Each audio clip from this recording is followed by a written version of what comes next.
Netanyahu நிமிடமுள்ளையே உற்று பார்த்து கொண்டிருக்கிறார். மணி முல்லை அவர் தவிர்த்து கொண்டே வருகிறார். நேரம் அந்த அளவுக்கு அவருக்கு ரொம்ப குறைவாக இருக்கிறது என்கிறார் ஓரி கோல்பர்க் என்கிற இஸ்ரேலுடைய பிரபல ஆய்வாளர். நெதன்யாகுடைய நிலைமை இப்ப எப்படி மாறிடுச்சுன்னு கேட்டா, அமெரிக்கா வேண்டும் என்றால் தேர்தலில் தோல்வி, தேர்தலில் வெற்றி வேண்டும் என்றால் அமெரிக்காவுடனான பகை. எதை தேர்வு செய்ய போகிறார் பெஞ்சமின் நெதன்யாகு என்பதுதான் இங்க இருக்கக்கூடிய ஹைலைட்டடான விஷயமாகவே மாறி இருக்கிறது.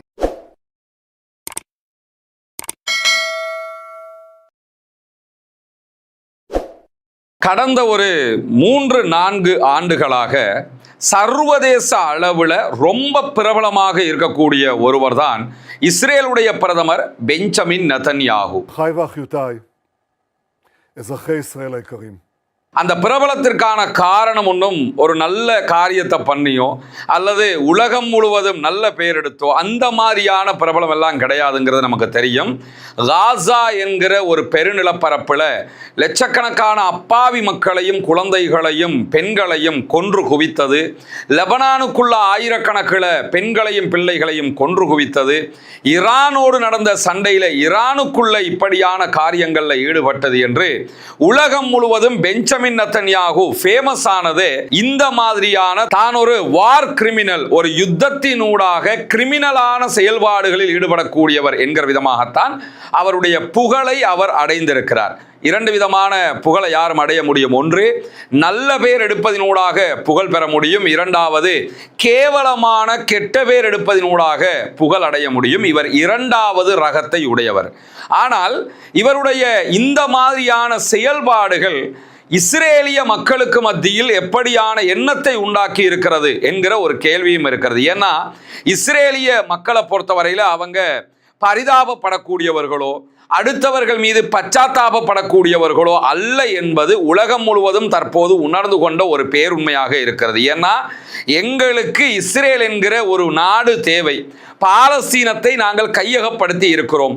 இதை நாங்கள் தக்க வைத்துக் கொள்வதற்காக எத்தனை பேர் அழிக்கப்பட்டாலும் அதிலே எந்த கவலையும் எங்களுக்கு இல்லை.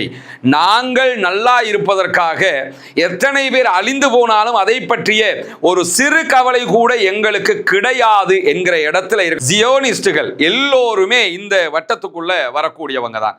எனவேதான் இஸ்ரேலிய பிரதமர் பெஞ்சமின் நெதன்யாகு 40 ஆண்டு காலம் அரசியல் வாழ்க்கையில் அவர் ஈடுபட்டு வருகிறார்.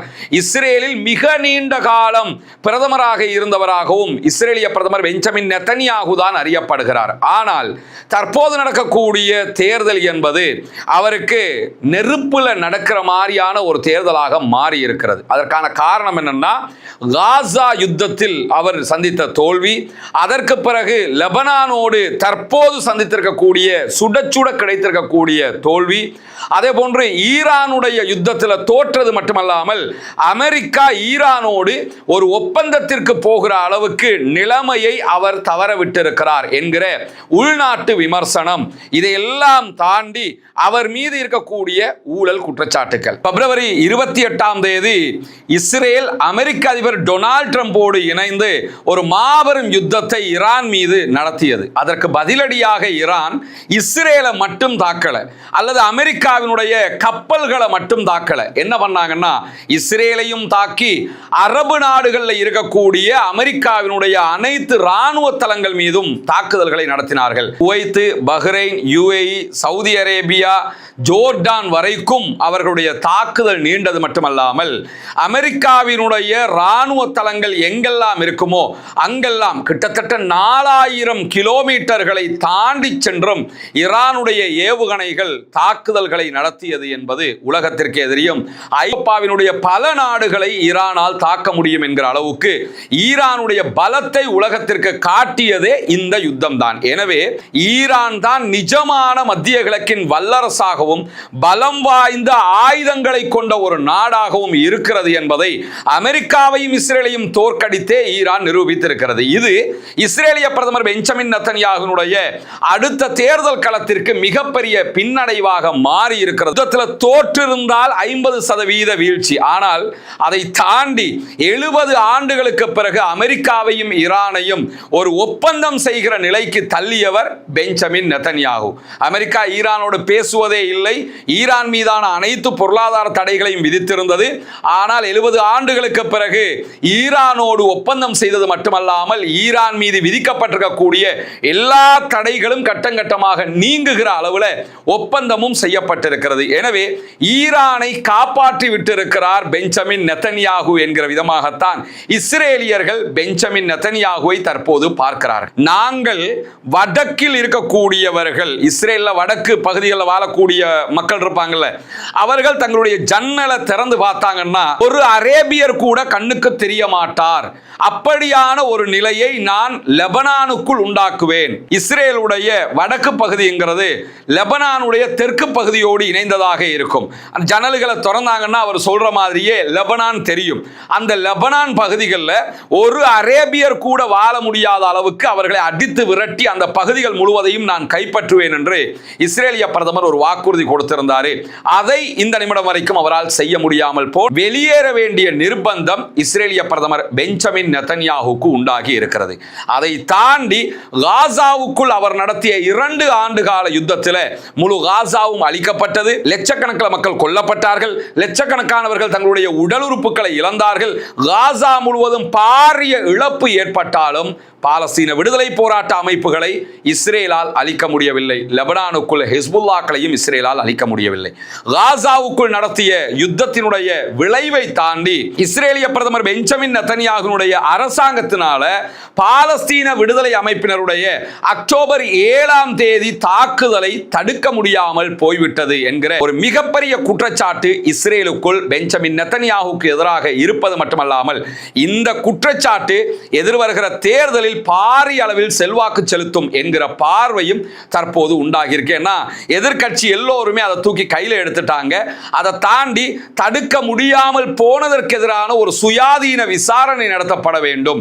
அதிலே சம்பந்தப்பட்ட அத்தனை பேரும் தண்டிக்கப்பட வேண்டும், பிரதமர் நெதன்யாகு உட்பட என்கிற கோரிக்கைகள் பொதுமக்களுக்கு மத்தியிலே வெகுவாக எழுந்து கொண்டிருக்கிறது. இதுவும் அவர் எதிர்கொள்ள இருக்கிற ஒரு மாபெரும் பிரச்சனையாக பார்க்கப்படுகிறது எதிர்வருகிற தேர்தலில். அது மட்டுமல்லாம உலகம் முழுக்க நீங்க பாத்தீங்கன்னா ஒரு 70 ஆண்டுகளாக ஒரு கற்பனை கட்டமைப்பை உருவாக்கி வைத்திருந்தது இந்த ஜூவிஷ் லாபி.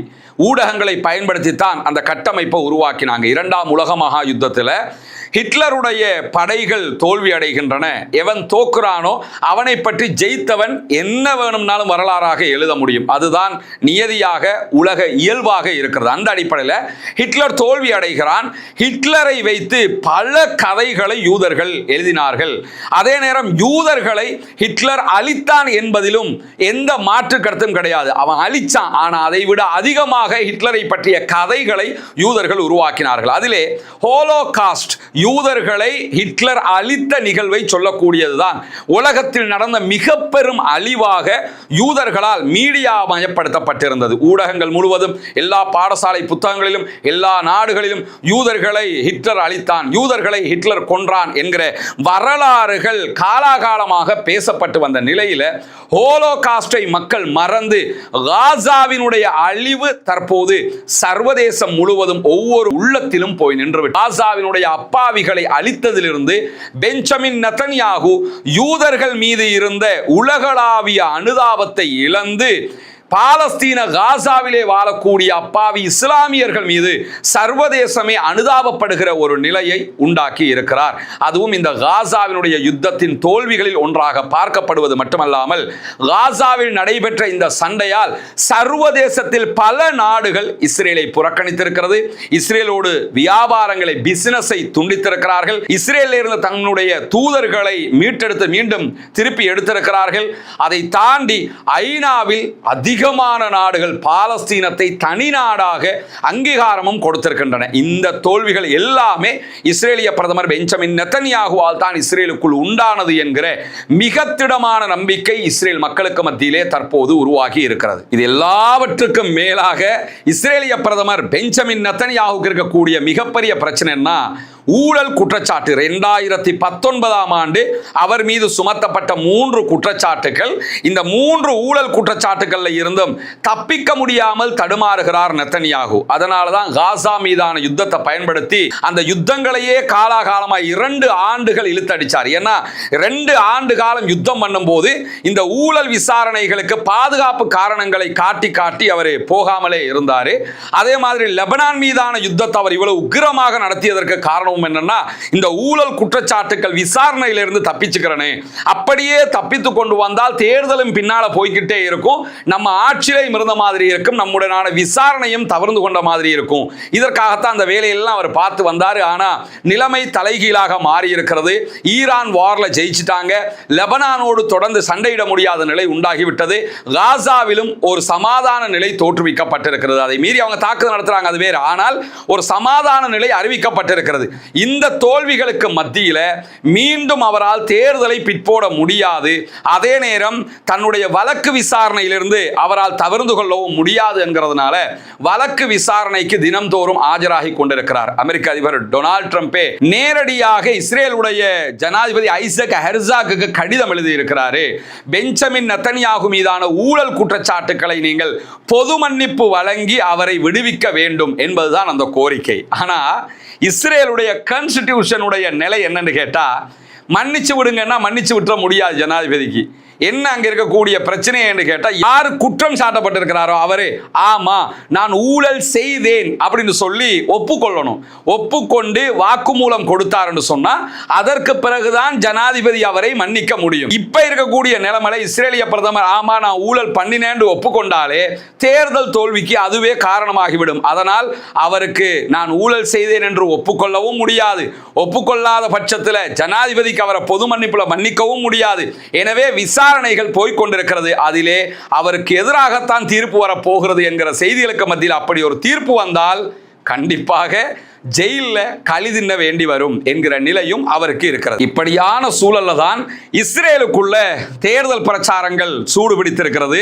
தேர்தல் நடைபெற இருக்கிறது. ஏற்கனவே ஈரான் வார்ல தோத்து போனது மட்டுமல்லாம ஈரானுடனான ஒப்பந்தம் இஸ்ரேலுக்கு மிகப்பெரிய தோல்வியாக அமைந்திருக்கிறது. அமெரிக்காவும் ஈரானும் ஒப்பந்தம் செய்ததே தோல்வி. அந்த ஒப்பந்தத்தில் இருக்கக்கூடிய விதிமுறைகள் அதைவிட மிகப்பெரிய தோல்வி. விதிமுறைகளில் ஒன்றாக லெபனான் உள்ளிட்ட எல்லா பகுதிகளையும் இஸ்ரேல் யுத்தத்தை நிறுத்தணும் அப்படிங்கிற விதிமுறை அதைவிட மிகப்பெரிய தோல்வியாக இஸ்ரேலுக்கு தர்ம சங்கடமாக மாறி இருக்கிறது. இந்த நேரத்தில் இஸ்ரேலியர்கள் இஸ்ரேல் என்ன பண்ணணும் அப்படின்னு சொல்லி கேட்கும் போது லெபனான்ல யுத்தத்தை தொடரணும் அப்படின்னு இஸ்ரேலியர்கள் சொல்றாங்க.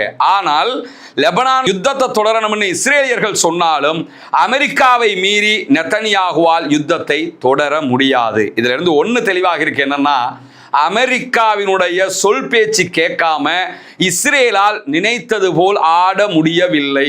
இஸ்ரேல் எவ்வளவு பெரிய பிரதமர் வந்தாலும் அமெரிக்கா திரும்பி நின்னாங்கன்னா அமெரிக்காவுக்கு கட்டுப்பட்டு தான் ஆகணுமே தவிர அமெரிக்காவை எதிர்த்து அவர்களால் பயணிக்க முடியாது என்கிற ஒரு நிலையும் தற்போது வெளிச்சத்திற்கு வந்திருக்கிறது. ஏன்னா அமெரிக்கா தான் இஸ்ரேலுடைய பாதுகாவலனாக முழு ஆயுதங்களையும் கொடுத்து கொண்டு நிற்கிறானே தவிர இஸ்ரேலுக்கு உலகத்தில் வேறு யாரும் இல்லை. அமெரிக்கா மட்டும் இல்லைன்னா எந்த ஒரு நாடும் இஸ்ரேலுக்கு கை கொடுக்காது. அவர்கள் அதல பாதாளத்தில் வீழ்ந்து விடுவார்கள். எனவேதான் இப்பொழுது தேர்தல் எதிர்கொள்வதற்காக லெபனானில் சண்டையிடுவதா, இல்லை என்றால் முற்றுமுழுதாக தப்பித்துக் கொள்வதற்காக அமெரிக்காவை பகைக்காமல் இருப்பதா என்கிற 2 கேள்விகளுக்கு மத்தியிலே சிக்கிக் கொண்டிருக்கிறார் இஸ்ரேலிய பிரதமர் பெஞ்சமின் நெத்தன்யாகு. அமெரிக்கா வேண்டுமென்றால் தேர்தலில் தோல்வி, தேர்தலில் வெற்றி வேண்டும் என்றால் அமெரிக்காவுடனான பகை. எதை தேர்வு செய்ய போகிறார் பெஞ்சமின் நெத்தன்யாகு என்பதுதான் இங்க இருக்கக்கூடிய ஹைலைட்டடான விஷயமாகவே மாறி இருக்கிறது. இஸ்ரேலுடைய மிக பிரபலமான ஒரு அரசியல் ஆய்வாளர் தான் ஓரி கோல்பெர்க் என்கிறவர். அவர் அல் ஜசீராவுக்கு இஸ்ரேலுடைய தற்போதைய நிலை தொடர்பான ஒரு பேட்டி அளித்திருக்கிறார். அதில் அவர் முடிக்கும் போது கடைசியாக ஒரு அழகான வார்த்தையை சொல்லி முடிக்கிறார் பெஞ்சமின் நெத்தன்யாகு தொடர்பாக. அது என்ன வார்த்தைன்னா, அல்டிமேட்லி நெத்தன்யாகுஸ் வாட்சிங் the minute hand and avoiding the hour hand, time is the tide. இறுதியாக நெத்தன்யாகு நிமிட முள்ளையே உற்று பார்த்து கொண்டிருக்கிறார். மணி முள்ளை அவர் தவிர்த்து கொண்டே வருகிறார். வருகிறார். நேரம் அந்த அளவுக்கு அவருக்கு ரொம்ப குறைவாக இருக்கிறது என்கிறார் ஓரி கோல்பர்க் என்கிற இஸ்ரேலுடைய பிரபல ஆய்வாளர். நெத்தன்யாகுடைய நிலைமை இப்ப எப்படி மாறிடுச்சுன்னு கேட்டா, நிமிடமுள்ள மட்டும்தான் பார்க்க முடியுமே தவிர ஹவர் முள்ள அவருக்கு பார்க்க முடியல, மணித்தியாலம் உள்ள பார்க்க முடியாது. ஏன்னா மணித்தியாலங்கள் அவற்றை இல்லை, நிமிடங்கள் மட்டும்தான் மீதி இருக்கிறது என்கிற ஒரு சோகமான நிலைக்கு தள்ளப்பட்டிருக்கிறார். தன்னுடைய அரசியல் பேராசைக்காக அப்பாவிகளுடைய உயிரை காவு கொண்ட ஒரு அயோக்கியன் தற்போது தேர்தலை எதிர்கொள்கிறான். அந்த தேர்தலில் வெற்றி பெற முடியுமா முடியாதா என்கிற ஒரு மாபெரும் சிக்கல் தான் அவனுக்கு ஏற்பட்டிருக்கிறது என்பதுதான் இந்த வீடியோவினுடைய சாராம்சம். எது எப்படி போனாலும் ஒன்றை புரிந்து கொள்ளுங்கள், இஸ்ரேலில் அடுத்ததாக நெத்தன்யாகு தோல்வியுற்றால் ஒருவர் வருவார் என்று வைத்துக் கொண்டால் அவர் எப்படி இருப்பார் என்கிற ஒரு கேள்வி இருக்கு இல்லையா? அந்த கேள்விக்குரிய பதில், இஸ்ரேலில் யார் வெற்றி பெற்றாலும் அவர்கள் காசாவை அழிப்போம், பாலஸ்தீனர்களை அழிப்போம், இஸ்ரேலை த கிரேட்டர் இஸ்ரேல் என்கிற அளவுக்கு விரிவுபடுத்துவோம் என்கிற மனோநிலையில் தான் இருப்பார்கள். இஸ்ரேலியர்கள்ல எது நல்லவன் கெட்டவன், இஸ்ரேலில் இருக்கிற அத்தனை பேருமே இந்த மாதிரி காசா மக்களை அழிப்போம் என்கிற எண்ணத்தில் இருப்பவர்கள் தான் என்பதைத்தான் நாம் அத்தனை பேரும் சுருக்கமாக புரிந்து கொள்ள வேண்டும். பொறுத்திருந்து பார்ப்போம் என்னவெல்லாம் நடக்கிறது என்பதை.